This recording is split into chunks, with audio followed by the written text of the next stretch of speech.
In the name of the Father, the Son, and the Holy Spirit. Amen. Okay, before you sit down, please arrange your chairs and pick up the pieces of papers under your chairs. And sit properly. Good morning, everyone. Good morning, ma'am. So, I am Teacher Ellen, and for today, we are going to talk about science. Is anyone absent? No. That's very good. Now, I want to, everybody stand up and sing. I have two hands. Follow my lead. Okay? 1, 2, 3, go. I have two hands, the left and the right, holding my heart so clean and bright. Clap one softly, 1, 2, 3. Clean little hands are good to see. Okay, everybody sit down. Now, what was your last topic, Jose? It's all about chain reaction. Okay, very good. Now, I have here an activity for the grade 3. You have to say what have you observed in the illustration. What is this?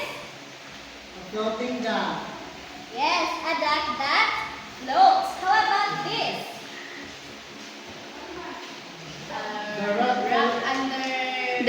The rock floating road. Yes, they are rocks underwater because they are sinking.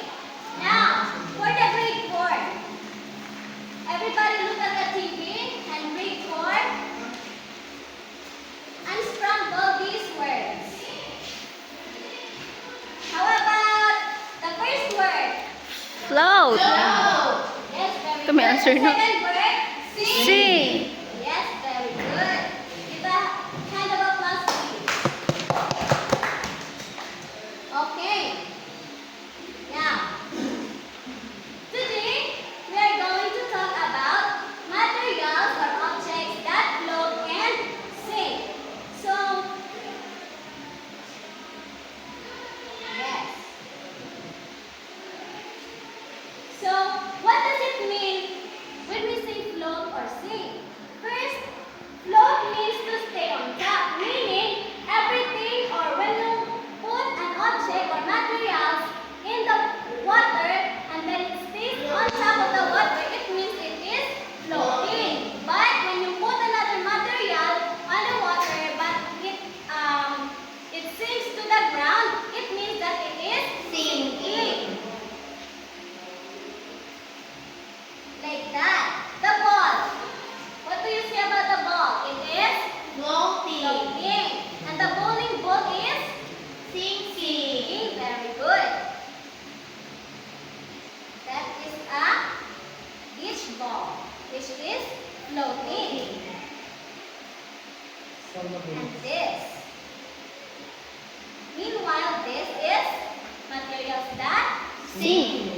sink. Okay, so what things do we consider to predict if a thing floats or sinks? First is we consider the density. What is the density? The density of the object is greater than that of a liquid. That object will sink, and if its density is less than that of a liquid, it will float. Being dense means being fully compacted, meaning if the more dense an object is, the more likely it will sink, and the less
point is Sinking. very good.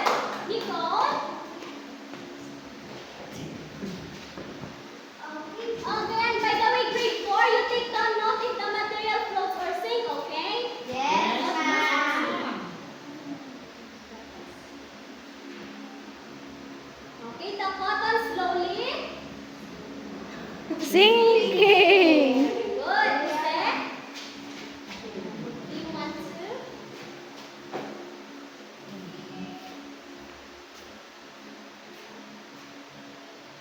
The eraser is sinking. Okay, very good. Now, if I put this scissor, what will it be? It will sink.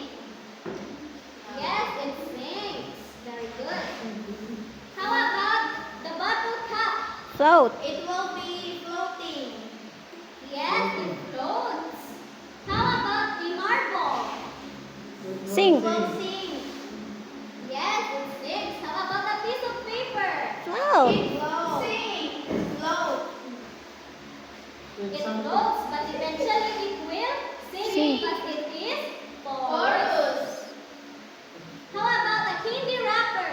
Float. Float. Yes, it floats. Okay.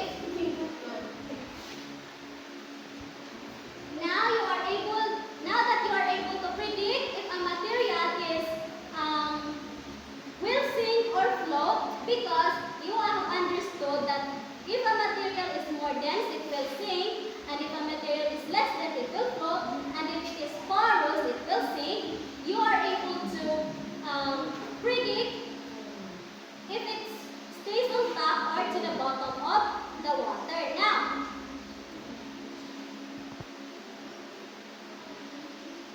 okay. Our topic is all about, Floating and sinking. yes, the materials that float and sink. Now, for the grade 3 pupils, I want you to answer the left side of the TV, and for the grade 4 pupils, I want you to answer the test or the quiz on the right side of the TV. Are you done? Yes.